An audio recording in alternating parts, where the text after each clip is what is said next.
সমস্ত চরিত্র এবং ঘটনা সম্পূর্ণ কাল্পনিক। বাস্তবে জীবিত বা মৃত কোনো ব্যক্তি অথবা কোনো ঘটনার সাথে এর মিল থাকলে তা সম্পূর্ণ অনিচ্ছাকৃত এবং কাকতালীয়। ব্যবহৃত অপ্রাকৃত এবং অলৌকিক ঘটনাক্রম পরিবেশনার উপক্রম মাত্র। কুসংস্কারে বিশ্বাস করবেন না, কুসংস্কার ছড়াবেন না। বাড়ির পাশে কদম গাছটার যে ডালটা একটু নিচু হয়ে ঝুলছে, সেই ডালটাতেই টুনটুনি আর ঝুনঝুনি দোলনা বেঁধেছিল।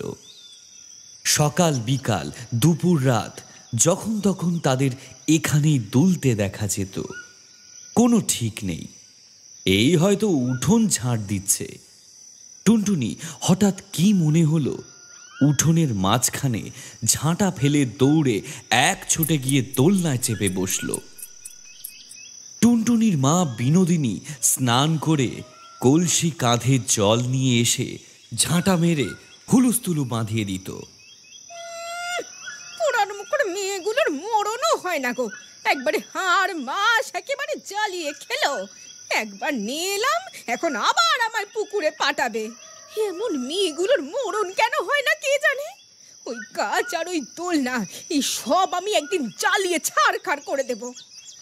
আবার কখনো হয়তো দেখা গেল ঝুনঝুনি মাছের ঝোল দিয়ে ভাত খাচ্ছে। বিনোদিনী কি একটা কাজে হয়তো হেসে লেগেছিল, এসে দেখে মেয়ে নেই। আবার ঝনঝন করে ওঠে বিনোদিনী। ও মা গো, কি কাণ্ড গো! থালার ভাত ফেলে মেয়ে আমার দোলনায় দুলতে চলে এলো।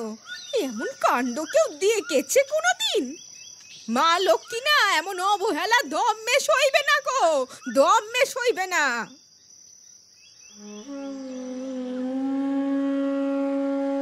তা এমনই একদিন টুনটুনি দোলনায় দোল খাচ্ছিল। বিনোদিনী তার দুটো কলা বিনুনি ধরে টানতে টানতে এনে একখানা ডুরে পাড় লাল শাড়ি পরিয়ে বসিয়ে দিল হলধর হালদারের সামনে। ওপাড়ার নগিন্নির দেওর হলধর দাসের নাম ডাক ভালোই। হালি শহরে ওদের জমি জমা অনেক। তা তার নাকি টুনটুনিকে এক দেখাতেই দারুণ পছন্দ হয়েছে।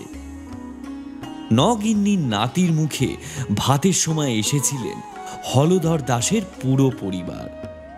হলধর দাসের স্ত্রী, ছেলে গৌর দাস, দুই মেয়ে আর শালা কাঞ্চন।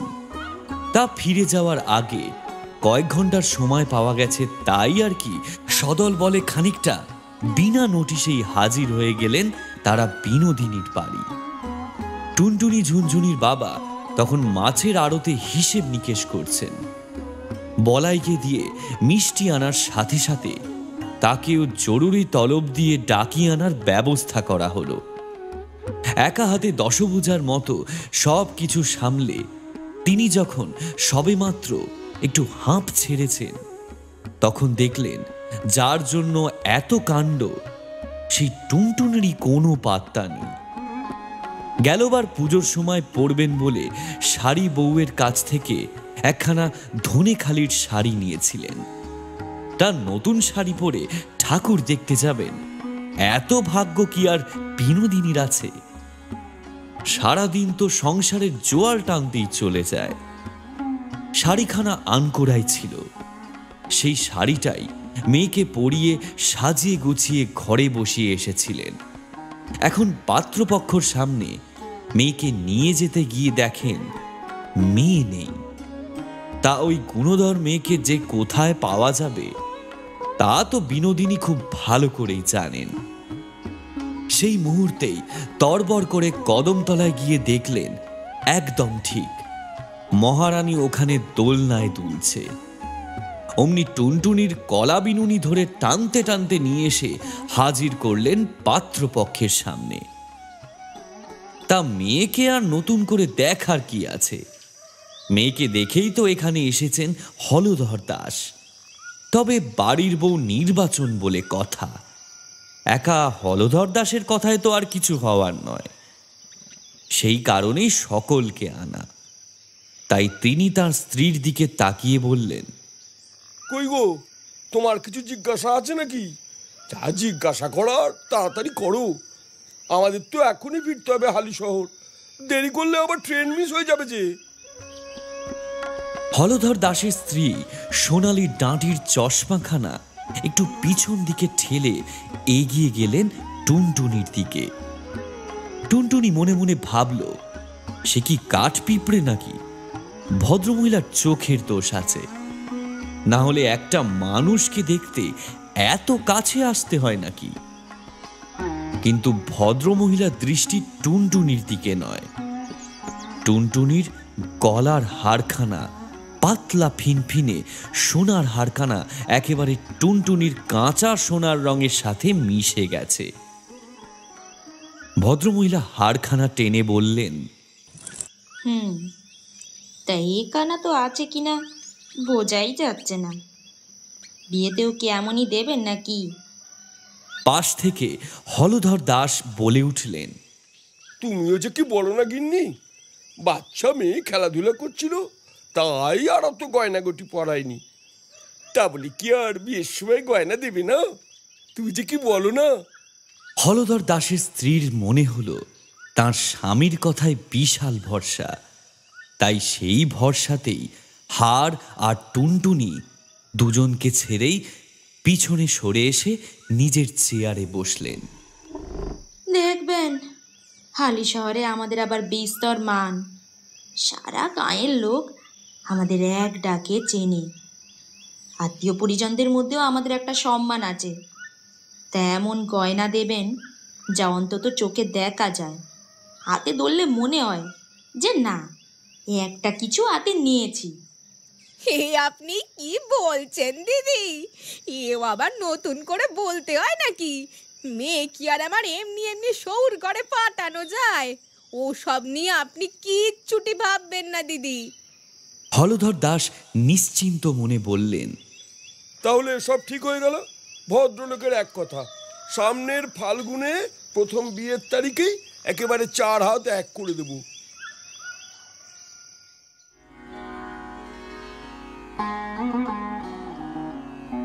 যাক, তাহলে সব শান্তি মতোই হলো।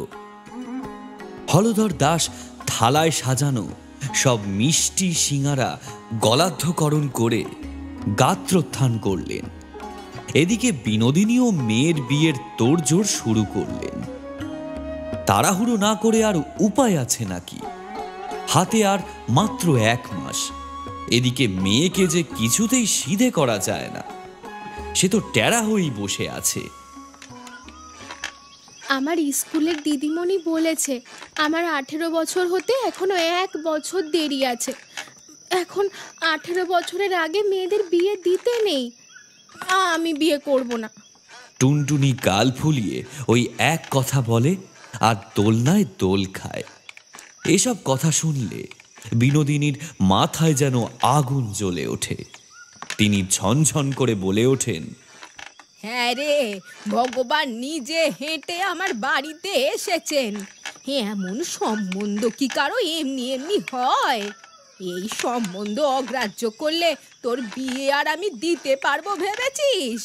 তোর দিদিমণি এসে বিয়ে ঠিক করবে, পাত্র খুঁজে এনে দেবে।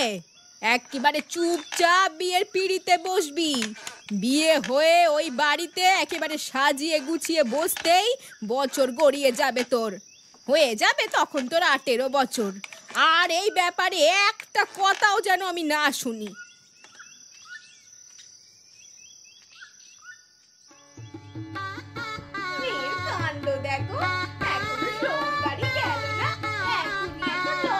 একটা মাস দেখতে দেখতে কেটে গেল।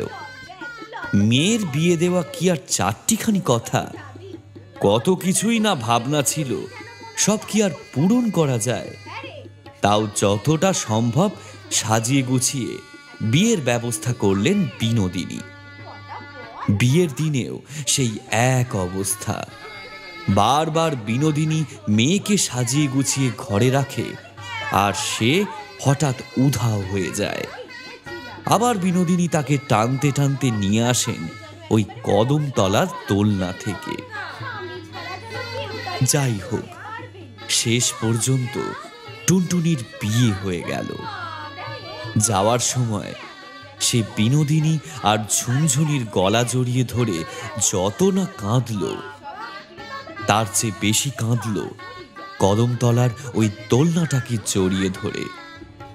বিনোদিনী জামাইয়ের হাত ধরে কাঁদতে কাঁদতে বললেন, বাবা জীবন, এ মেয়েটা আমার বড় বাচ্চা, একটু দেখো, যদি পারো তোমাদের বাড়িতে একখানা দোলনা বানিয়ে দিও ওর জন্যে।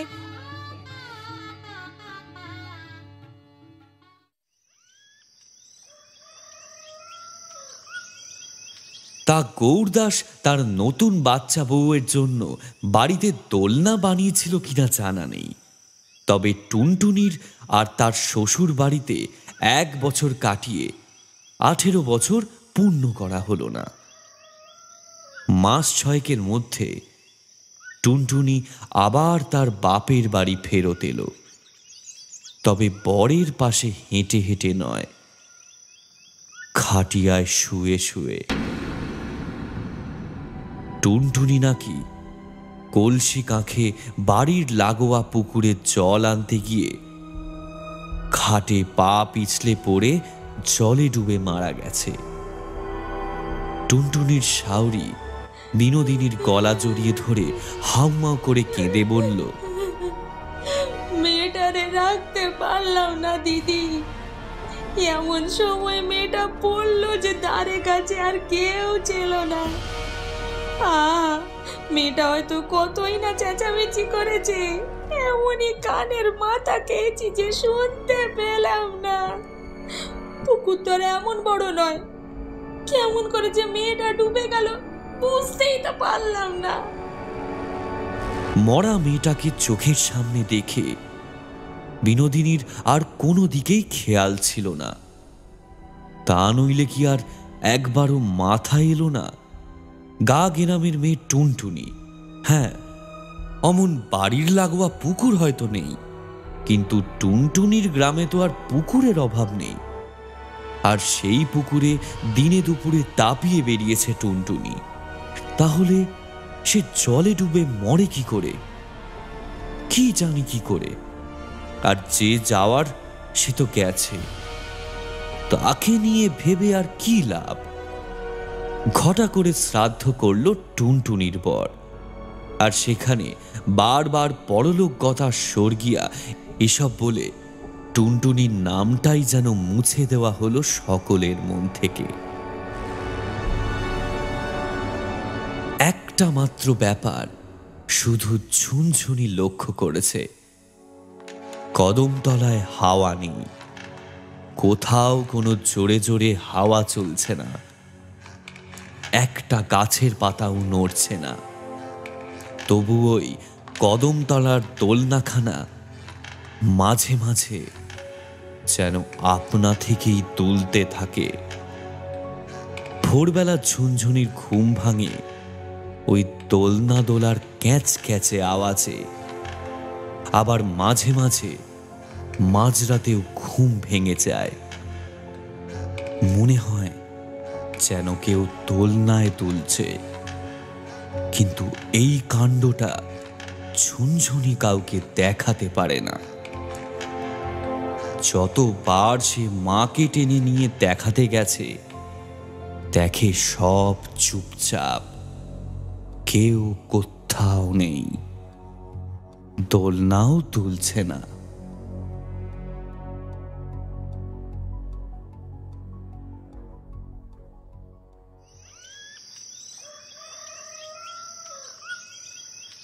দেখতে দেখতে একটা বছর কেটে গেল, টুনটুনির বাৎসরিকও শেষ হলো। সেখানেই হলধর দাস ঝুনঝুনির মাথায় হাত রেখে বিনোদিনীকে বললেন, বিয়ন, যে গেছে সে তো গেছে, আমি আপনি যতই চোখের জল ফেলি সে তো আর ফিরে আসবে না। তার চেয়ে আপনার এই ছোটো মেয়েটাকেই আমাকে দিয়ে দেন। আমার জোয়ান ছেলেটা বিয়ের 1 বছরের মধ্যে বউটা মরে গেল, ওকে তো আর বেশি দিন এভাবে ফেলে রাখতে পারি না। এমনিতেই শোকে বেচারা পাথর হয়ে গেছে, বিশ্বাস করুন ওর মুখের দিকে তাকাতে পারি না। 1 বছর অপেক্ষা করেছি, এরপর তো ওর বিয়ে আমাকে দিতেই হবে।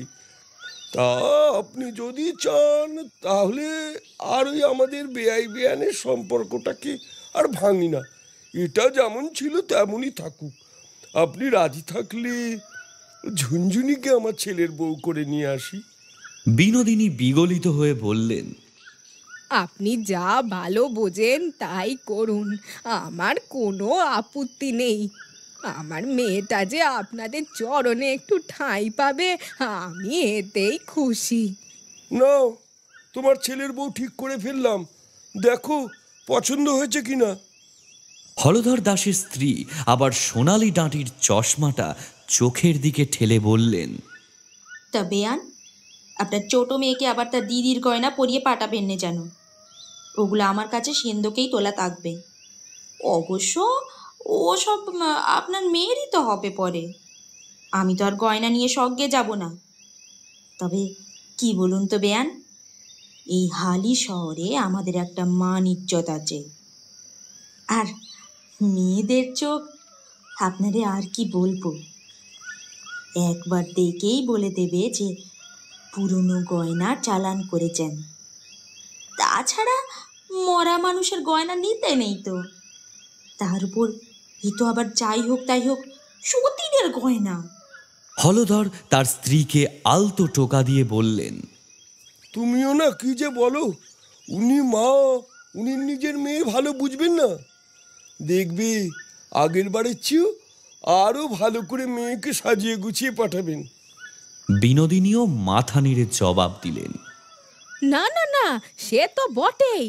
ওই গয়নায় আবার কেউ হাত দেয় নাকি? আমি আবার নতুন করে আমার মেয়েকে গয়না গড়িয়ে দেব। ঝুনঝুনি ফ্যাল ফ্যাল করে চেয়ে রইল মায়ের দিকে। তার দিদির বেলায় 1 বছর কম ছিল, আর তার বেলায় এখনো 18 বছর হতে 3 বছর কম। এখন বিয়ে দেওয়া যায় নাকি? স্কুলের দিদিমণি কি বলবে, বন্ধুরা কি বলবে? অবশ্য এসব প্রশ্ন করার সাহস ঝুনঝুনির নেই। এর উত্তরও যে কি হবে তাও ঝুনঝুনি জানে।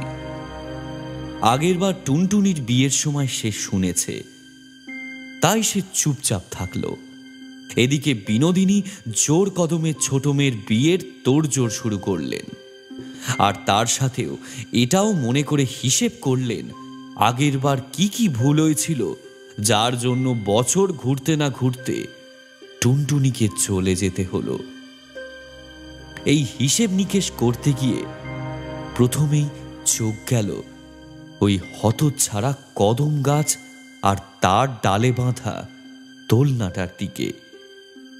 আগেরবার টুনটুনিকে যতবার ওই দোলনা থেকে টেনে আনতে গিয়েছিলেন বিনোদিনী, ততবার রাগের মাথায় বলেছিলেন, ওরে, তোর মরণ হয় না রে মেয়ে, আমার হাড় মাস একেবারে জ্বালিয়ে খেলি। লোকে বলে যা হয় না কপালে গুণে তাই হয় ক্ষণের গুণে। কোন সময় কি হাওয়া চলে কে বলতে পারে? রাগের মাথায় বলা বিনোদিনীর কথাগুলোই হয়তো লেগে গেছে। আজ বিনোদিনী ঠিকই করে নিলেন ওই দোলনা আর গাছ তিনি কেটে সাফ করে দেবেন। এতদিন তিনি শুধু মুখেই গাছ কাটার কথা বলেছেন, কিন্তু মেয়েদের মুখের দিকে তাকিয়ে আর তা করে উঠতে পারেননি। কিন্তু আজ মনে হচ্ছে মেয়ের মঙ্গলের জন্যই ওই গাছ আর দোলনা কাটা উচিত। একটা তো গেছে, কিন্তু যেটা আছে তার উপর যাতে আর কোনো বিষ নজর না পড়ে, মুখ ফসকে কোনো অভিশাপ না বের হয়, সেটা তো দেখতে হবে।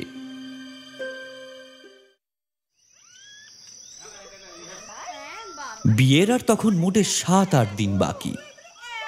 মেয়ের বিয়ে বলে কথা, বাড়ি ভর্তি আত্মীয় স্বজন, সবাই নানা কাজে ব্যস্ত। এর মধ্যেই বিনোদিনীর মাথায় কি খেয়াল উঠল, তিনি আস্তে আস্তে গোয়াল ঘরের পিছনে নানা আবর্জনার ফাঁকে লোকানো কুঠারটা নিয়ে এগিয়ে গেলেন। গাছের কাছে এসে বোধহয় একটুর জন্য মায়া হলো। একবার আলতো করে হাত বোলালেন তিনি। 2 মেয়ের কত স্মৃতি জড়িয়ে আছে গাছটাকে নিয়ে, কিন্তু অত কিছু ভাবলে আর চলবে না। বিনোদিনী মাথার উপর কুঠারটা নিয়ে সপাটে মারলেন। অমনি কি যে হলো ঠিক বোঝা গেল না। গাছের কিছু হলো না, কিন্তু বিনোদিনী যেন ছিটকে গিয়ে পড়ল একেবারে গোয়াল ঘরের কাছে। যে হাতে তিনি কুঠার ধরেছিলেন সেটা যেন কে পেছন থেকে মুচড়ে ধরে আছে। বিনোদিনী হাজার চেষ্টা করেও যেন নিজেকে ছাড়াতে পারলেন না। খানিকটা ভয় পেয়ে চিৎকার করে উঠলেন, ওগো, কে কোথায় আছো গো? বাঁচাও, আমাকে বাঁচাও গো! কি অলক্ষণে গাছ আমায় ধরে রেখেছে! বাঁচাও, কে কোথায় আছো? একটা গাছ কি করে বিনোদিনীর হাত ধরে রাখতে পারে সেটা কারোর মাথায় এলো না। কিন্তু এটা ঠিক, বিনোদিনীর হাতখানা পিছনে আটকে গেছে। বিনোদিনী শুধু হাউমাউ করে চিৎকার করছে, গাছ আমায় ধরে রেখেছে! কিন্তু হাত আর কিছুতেই সামনে আনতে পারছে না। অনেক কষ্টে প্রায় আধ ঘন্টা টানাটানি করার পরে হাতটা সামনে এলো ঠিকই, কিন্তু অসহ্য ব্যথায় বিনোদিনী কাতরাতে থাকলো। হতচ্ছাড়া গাছ, বিয়েটা মিটুক, তোকে আমি কেটে একেবারে দু টুকরো করে দেব। তোর জন্যই আমার মেয়েটা মরেছে। হ্যাঁ হ্যাঁ, তোর জন্যই মরেছে। হাতটা ছাড়া পেতেই বিনোদিনীর মুখ ছুটতে শুরু করেছে, কিন্তু তাতে কদম গাছের ভারী বয়েই গেছে। সে শুধু মাথা দুলিয়ে দুলিয়ে হাসে।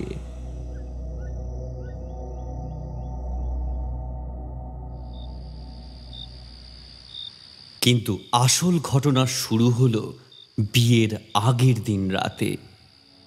বিয়ের দিন যত এগিয়ে আসছিল, ঝুনঝুনির তত যেন মন খারাপ বেড়ে যাচ্ছিল। বিয়ের আগের রাতে সবাই হাসি মশকরায় ব্যস্ত। ওদিকে বিনোদিনী বিছানায় পড়ে কাতরাচ্ছে, হাতের ব্যথা এখনো কমেনি। ঝুনঝুনি এদিকে চুপচাপ ঘরে বসেছিল। ওদিকে জানালার ফাঁক দিয়ে কদম গাছের দোলনাটা হালকাভাবে দেখা যাচ্ছিল। কি যেন মনে হলো ঝুনঝুনির, বেশ কিছুদিন হলো দোলনা চড়া হয়নি। মায়ের কড়া বারণ ছিল, দোলনার আশেপাশেও যাওয়া যাবে না। কিন্তু আজ তার দোলনা চড়তে ভীষণ ইচ্ছে করছে। কদম গাছের ডালে বাঁধা দোলনাটা যেন হাত বাড়িয়ে ডাকছে। আর তো শুধু আজকের রাতটা, তারপর তো আর বোধহয় দোলনাই চড়া হবে না। ঝুনঝুনি একবার মুখ বাড়িয়ে দেখল, বিনোদিনী বোধহয় ব্যথার ওষুধ খেয়ে ঘুমোচ্ছে। এখন আর এদিকে কেউ নেই। ঝুনঝুনি চুপি চুপি এগিয়ে গেল দোলনার দিকে। একবার দোলনায় বসতেই যেন ক্যাচ করে উঠল। ঝুনঝুনি ভয় পেয়ে উঠে দাঁড়ালো। না না, ও কিছু নয়, এত বছরের পুরনো দোলনা, তার ওপর খোলা জায়গায় বাঁধা থাকে। রোদ ঝড় হাওয়া সবই তো চলছে সারাক্ষণ ওর ওপর দিয়ে, তাই আর একটু ক্যাঁচ ক্যাঁচ করলে দোলনার আর দোষ কি। ঝুনঝুনি দোলনাটায় আবার বসল। একটু আলতো চাপ দিতেই দোলনা তুলতে শুরু করলো। ঝুনঝুনি তার বিয়ে, দিদির কথা, দিদির অমন করে হঠাৎ মারা যাবার কথা সব ভুলে গিয়ে দোলনায় দুলতে শুরু করলো। এমনই তো হয়ে আসছে এতকাল ধরে। এই দোলনায় উঠলেই দুই বোন পৃথিবীর সব কিছু ভুলে যায়। দোলনাটা আস্তে করে উঠে যায় ওপরে, আবার নিচে নেমে আসে। বেশ সুন্দরী সব চলছিল, যেমনটি রোজ হয়। কিন্তু হঠাৎ যেন কি থেকে কি হয়ে গেল।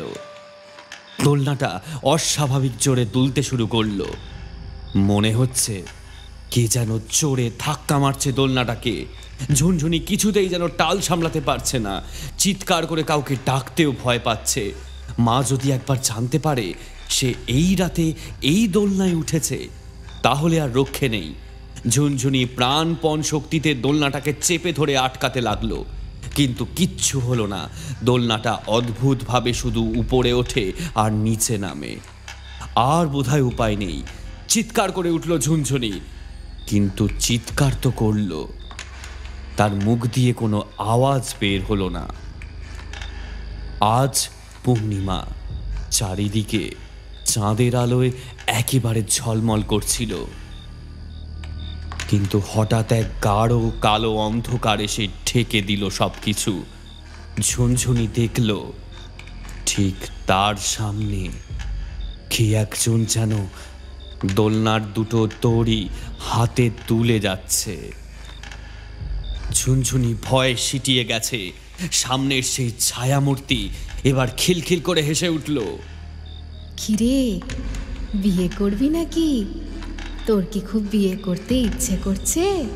ঝুনঝুনি এবার চিনতে পারল, এ তো তার দিদি টুনটুনি। দিদি তুই? অনেক কষ্টে যেন গলা দিয়ে এই দুটো শব্দ বের হলো ঝুনঝুনির। আবার খিলখিল করে হেসে উঠল টুনটুনি। কিরে, আমার বরকে বিয়ে করছিস নাকি? তোর খুব আনন্দ, তাই না? আমি মরে গেছি আর আমার সব জিনিস তুই নিয়ে নিবি। আমার দোলনা নিয়ে নিবি, আমার বরকে নিয়ে নিবি। খুব মজা না তোর? ঝুনঝুনি আরো যেন ভয় সিটিয়ে গেল। সে দোলনায় চেপেছে বলে কি দিদির রাগ হলো? কিন্তু এর আগে তো কোনোদিন তার দোলনায় বসা নিয়ে দিদি আপত্তি করেনি। আজ কি তবে তার দিদি এতটাই দূরে চলে গেছে যে সে দোলনায় চেপেছে বলে তার দিদি তাকে এইভাবে ভয় দেখাচ্ছে? ঝুনঝুনির চোখে জল চলে এলো। আমাকে তুই দোলনায় চাপতে দিবি না দিদি? দোলনায় উঠলে মা বকা দেয়, কেউ বসতে দেয় না দোলনায়। তুইও দিবি না আমায় বসতে? টুনটুনি চিৎকার করলো, না, দেব না। আমাকে মেরে ফেলে আমার সব জিনিস তুই নিয়ে নিবি আর আমি বসে বসে দেখব? অনেক দিন অপেক্ষা করেছি, চুপচাপ এই দোলনায় বসে দেখে গেছি। আমাকে আমাকে তোরা একটু একটু করে ভুলে গেলি। এবার আমি এসেছি, এবার গুনে গুনে আমি প্রতিশোধ নেব। আমার বরকে তুই বিয়ে করবি, তোর বিয়ে করার স্বাদ আমি চিরদিনের মতো ঘুচিয়ে দেব। ঝুনঝুনি কেঁদে উঠল আবার। সে কি বিয়ে করতে চায় নাকি? আর কেউ বুঝুক আর না বুঝুক, দিদিও কি বোঝে না? আমি বিয়ে করতে চাই না দিদি, তুই আমায় বাঁচা। মা জোর করে আমার বিয়ে দিচ্ছে, ঠিক যেমন তোর বেলায় দিয়েছিল, আমাকেও তেমন করেই জোর করে বিয়ে দিচ্ছে। বিশ্বাস কর, সত্যি বলছি, আমি বিয়ে করতে চাই না। আমাকে বাঁচা দিদি, আমাকে বাঁচা। তাই নাকি? তোকে জোর করে বিয়ে দিচ্ছে? তুই বিয়ে করতে চাস না? কেমন যেন মায়া ভরা শোনালো গলাটা, ঠিক যেন আগের মতো। কিন্তু দোলনাটা তখনও জোরে জোরে দুলছে। ঝুনঝুনি আর কিছুতেই নিজেকে সামলাতে পারছে না। একবার চেষ্টা করলো দু হাত দিয়ে টুনটুনিকে আঁকড়ে ধরতে, কিন্তু পারল না। টুনটুনি এখন ধরাছোঁয়ার বাইরে চলে গেছে। তাকে ধরতে গিয়ে টাল সামলাতে না পেরে পড়ে যাচ্ছিল ঝুনঝুনি। কোনো মতে নিজেকে সামলে নিয়ে আবার চিৎকার করে উঠল, দিদি বাঁচা। ঝুনঝুনির সেই আর্ত চিৎকার শুনে আবার খিলখিল করে হেসে উঠল টুনটুনি। হ্যাঁ, বাঁচাবো তো, বাঁচাবো বলেই তো এসেছি। বোধহয় কয়েকটা মুহূর্ত দোলনাটা যেন টুনটুনির চোখের ইশারায় একেবারে অনেকটা উঁচুতে উঠে গেল। আবার যখন নিচে নেমে এলো দোলনাটা, তখন আর সেখানে ঝুনঝুনি নেই। দোলনা থেকে ছিটকে গিয়ে ঝুনঝুনি যে কোথায় পড়ল কেউ দেখল না।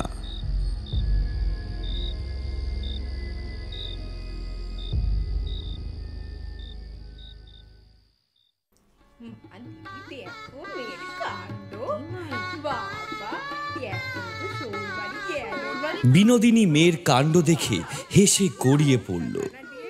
গাঁয়ের মহিলারাও হেসে কুটোপাটি খেল। সত্যি এরকমটি আর দেখা যায় না। সেই দধিমঙ্গলের সময় থেকে দেখা যাচ্ছে ঝুনঝুনি একটা লম্বা ঘোমটার আড়ালে নিজেকে লুকিয়ে রেখেছে। কাউকে ধার কাছে আসতে দিচ্ছে না।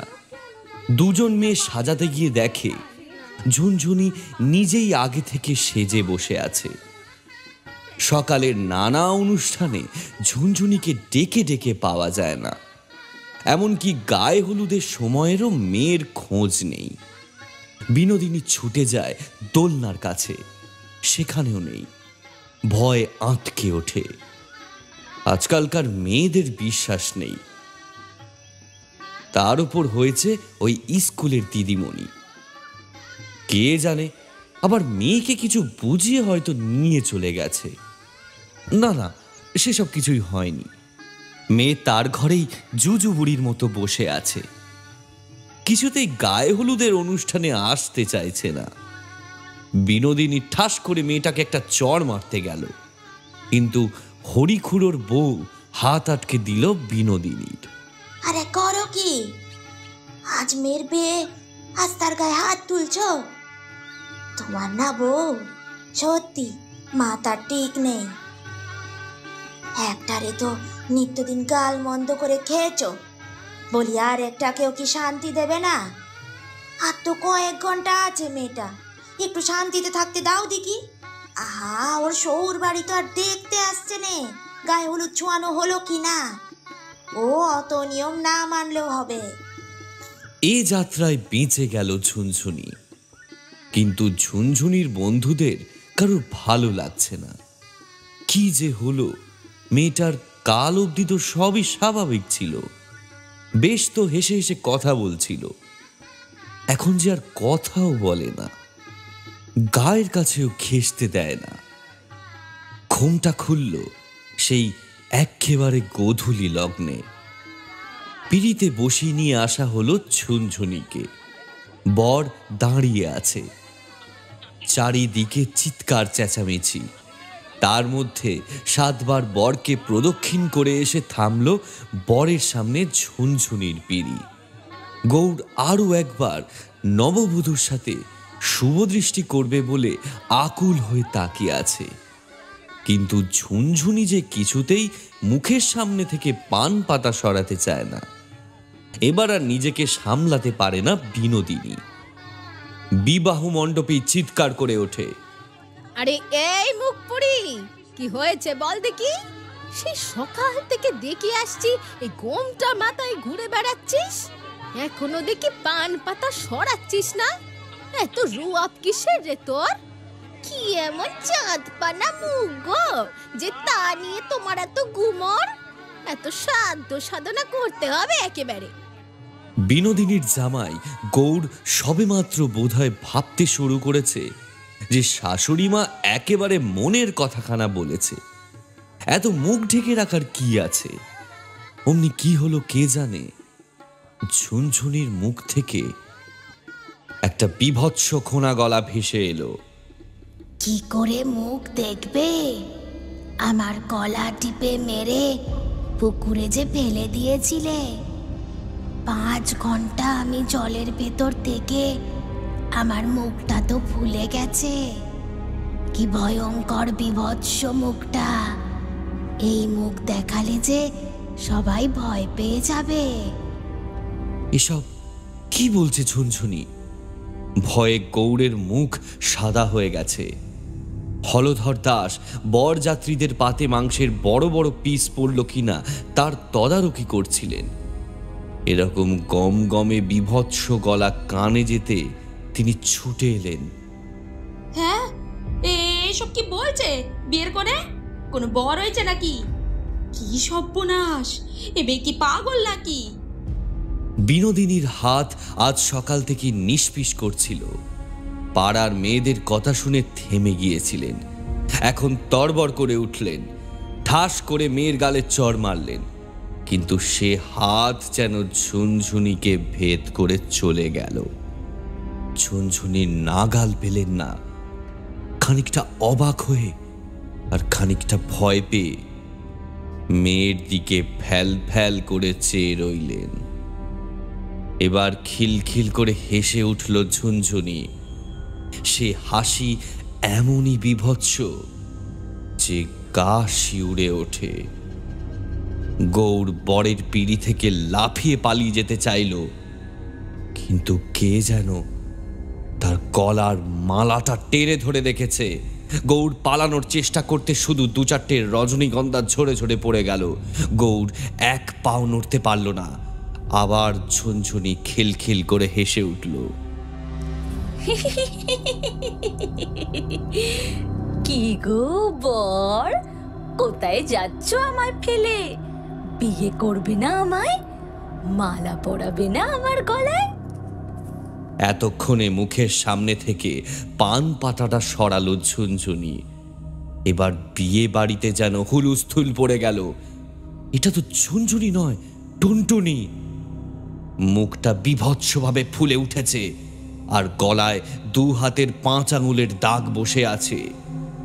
হলধর দাস এবার ভয়ের চোটে ছেলেকে টেনে নিয়ে পালাবার চেষ্টা করল, কিন্তু কিছু হলো না।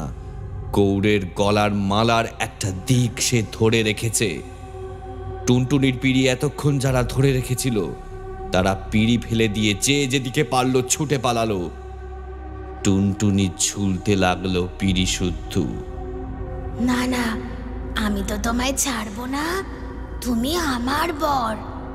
একবার তুমি আমার সাথে মালা বদল করবে, আবার আমাকে মেরে আবার বোনের সাথে মালা বদল করবে। তা কি করে হয়? আমার গলাতেই তোমাকে মালা পরাতে হবে। টুনটুনি এবার গৌরের গলার মালাটা ধরে টান দিল।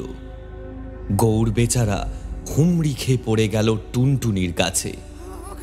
হলধর দাস ওদিকে চিৎকার করে উঠল। এসব কি হচ্ছে কি? এই বিয়ের নাম করে ধরে এনে আমাদের হেনস্থা করা হচ্ছে। এসব সহ্য করব না আমি। বিনোদিনীর কি যে হচ্ছে, কি যে করবে, কিছুই বুঝে উঠতে না পেরে হাউমাউ করে কেঁদে উঠলেন। হলধর দাসের দিকে ফ্যাল ফ্যাল করে তাকিয়ে বললেন, আপনি আমার মেয়েটাকে মেরে ফেলেছেন বেয়াই মশাই। হলধর দাস শুনতেই পেলেন না কোনো কথা। বিনোদিনীর কথার কোনো তোয়াক্কা না করেই চেঁচিয়ে উঠলেন, এসব এসব এসব চক্রান্ত চলছে আমার আর আমার ছেলের বিরুদ্ধে। আমি এসব কিচ্ছু বরদাস্ত করব না। চলে আয়, এই তুই চলে আয় আমার সঙ্গে। হলধর দাস প্রায় ছেলের গলার ধরে তাকে টেনে নিয়ে আসতে চাইলেন, কিন্তু পারলেন না। তার আগেই টুনটুনি তার শ্বশুরকে একটা ধাক্কা মারল। হলধর দাস ছিটকে পড়ে গেলেন কয়েক হাত দূরে। টুনটুনি এবার এগিয়ে গেল গৌরের দিকে। গৌর আবার পালানোর চেষ্টা করল, কিন্তু টুনটুনি এবার 2 হাত দিয়ে গলাটা চেপে ধরল গৌরের। কিন্তু গৌর হাত পা ছুড়ে বাঁচবার চেষ্টা করল, কিন্তু সে যত ছটপট করে টুনটুনি যেন তত চেপে ধরে গৌরের গলা। ঠিক এমন ভাবেই চেপে ধরেছিলে না আমার গলাটা? আমার মা যেটুকু সোনা দিয়েছিল, যেটুকু জিনিসপত্র সাজিয়ে দিয়েছিল, তাতে এর চেয়ে বেশি দিন তোমার সাথে ঘর করা চলে না, এ কথাই বলেছিল না তোমার মা? তাই আমার গলা টিপে মেরে আমাকে পুকুরে ফেলে রেখে গেলে। তারপর এখন আবার এসেছো আমার বোনকে বিয়ে করতে। তা দেখে নাও, আমার বোনকে আমার মা যতটুকু সোনা দিয়েছে তাতে কতদিন তার সাথে সংসার করতে পারবে? আচ্ছা, সময় শেষ হয়ে গেলে আমার বোনটাকেও আমার মতো মেরে ফেলবে, তাই না? কিন্তু সেটা তো আমি হতে দিতে পারি না। তার আগে আমি তোমাকে শেষ করব। আমি আর কোনো মেয়ের জীবন তোমাকে শেষ করতে দেব না। সেটা হওয়ার আগে আমি তোমাকে শেষ করে দেব। গৌর ছটফট করছে বাঁচার জন্য। মুখ দিয়ে আর কোনো শব্দ বেরোচ্ছে না। বিয়ে বাড়ি ফাঁকা হয়ে গেছে। গুটি কয়েক লোকজন দূরে দাঁড়িয়ে ভয়ে ভয়ে কাঁপছে। হ্যাজাকের আলোটার কি হয়েছে কে জানে, সেও যেন ভয়ে থরথর করে কাঁপছে। সেই কাঁপা কাঁপা আলোয় দেখা গেল আরো দুটো ছায়ামূর্তি যেন এগিয়ে আসছে। যাদের চোখে পড়ল তারা ভয়ে চিৎকার করে উঠল। তবে টুনটুনি একা নয়, আরো কেউ আসছে তার সাথে। না, একটু আলো পড়তে দেখা গেল এরা কোনো ছায়ামূর্তি নয়, ঝুনঝুনি আর তার দাদা ভাই। টুনটুনি তখনও চেপে ধরে আছে গৌড়ের গলা। গৌড়ের চোখ মুখ যেন ঠিকরে পেরিয়ে আসতে চাইছে, গলা দিয়ে আর কোনো শব্দ বেরোচ্ছে না।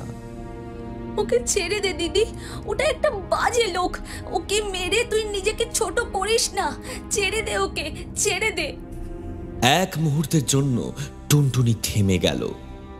গৌড় কিছুটা মুহূর্তের জন্য বোধহয় হাঁ করে শ্বাস নিতে পারল। এই গলার স্বরটা যে টুনটুনির বড় প্রিয়, মায়ের চেয়েও প্রিয়। টুনটুনি ছেড়ে দিল গৌড়কে। গৌড়ের এখন আর নড়ার ক্ষমতা নেই। তবু একবার অনেক কষ্টে চোখ খুলে দেখল এখানে তার চেনা জানা কেউ নেই। বন্ধু বান্ধবরা অনেক আগে পালিয়ে গেছে, আত্মীয় স্বজনরাও কেউ নেই, এমনকি এখন আর বাবাকেও দেখা যাচ্ছে না। বেগতিক দেখে তিনিও যে কখন পালিয়েছেন কে জানে। টুনটুনির দিকে তাকিয়ে আবার ভয়ে চোখ বুঝল গৌড়। বিনোদিনী আবার হাউমাউ করে কেঁদে উঠল। ওগো, আমার মেয়েটাকে ওরা মেরে ফেলেছে গো, তোমরা কেউ ওকে ছাড়বে না, ওর মেয়েটাকে মেরে ফেলেছে। টুনটুনি একবার ওই দিকে তাকিয়ে মুখ ফিরিয়ে নিল, তারপর আস্তে আস্তে ঝুনঝুনির কাছে গিয়ে বলল, তুই খুব ভয় পেয়েছিলি না সেদিন? তোকে ওভাবে দোলনা থেকে ছুঁড়ে দিয়েছিলাম বলে? তা পেয়েছিলাম, তবে ছুঁড়ে তো দিসনি, নিজেই আবার আমাকে দৌড়ে নিয়ে দিদিমণির বাড়ি রেখে এসেছিলি। টুনটুনির মুখে যেন একটা হালকা হাসির আভাস দেখা গেল। ঠিক আগের মতো একটা মায়া ভরা গলায় বলল, এ বোন, আমাকে একটু দোলনায় চড়তে দিবি তো? হ্যাঁ রে দিদি, আমরা রোজ একসাথে দোলনায় চড়বো। টুনটুনি এবার খিলখিল করে হেসে উঠল। এই হাসিতে আনন্দ নেই, অনেকটা কান্না মিশে আছে। আস্তে আস্তে টুনটুনি যেন হাওয়ায় মিশে গেল। বিনোদিনী অনেক কান্নাকাটি করল, চিৎকার চেঁচামেচি করল, কিন্তু টুনটুনিকে আর দেখা গেল না। গৌড়, হলধর দাস, তার স্ত্রী সকলের শাস্তি হলো। ঝুনঝুনি এখন রোজ স্কুলে যায় আর ফাঁকা সময় পেলে যখন তখন দোলনায় দোল খায়। বিনোদিনী আর কিছু বলে না, তবে টুনটুনিকে আর কোথাও দেখা গেল না। শুধু দোলনায় দোল খেতে গেলে ঝুনঝুনি মাঝে মাঝে একটা মিষ্টি গন্ধ পায়, তার দিদির গন্ধ। আর মাঝে মাঝে একটা হালকা ক্যাচক্যাচে আওয়াজে তার ঘুম ভেঙে যায়। সে বুঝতে পারে তার দিদি এসেছে।